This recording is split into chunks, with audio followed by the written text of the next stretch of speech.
So for this writing assignment, it's going to be a little different than the other ones. This one is going to be more about behind the scenes of a Renaissance. So if you're looking to study more of the characteristics of a Renaissance, you probably want the other options because this one is going to be more about the nature of. So that's what I'm going to explain right now. So I pulled up my slides. So you're probably really familiar with David from Michelangelo. This is the go-to statue that everybody uses when they're talking about the Renaissance. Another one they probably see quite a bit would be this one right here, the Birth of Venus. What you want to do is you kind of want to look a little bit at the characteristics. So characteristics of the Italian Renaissance is they pulled from the classics.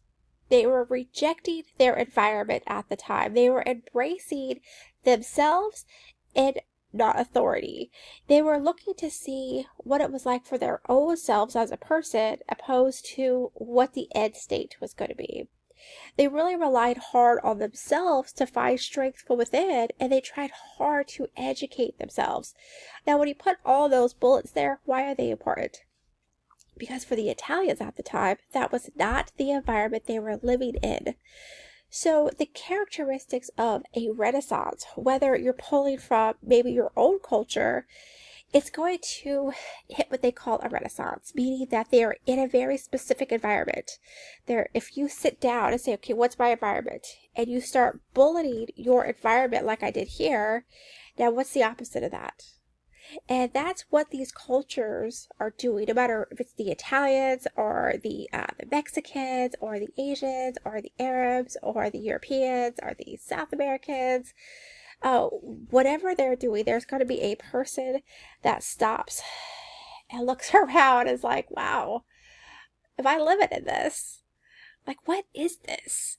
But let's take America, for example. So, if we say America is this, America identity is this, America religion or language is this, I would have to scrutinize that. And I would have to, in my case, I would have to pull back to the classical thought of America. What is classical thought for America? Not modern. Pull back. I would have to figure out, well, what is authority in America? What is corruption? What is barbarism? I'd have to see, what is everyone trying to get to? And then I would have to kind of discuss what's it like when it comes to education.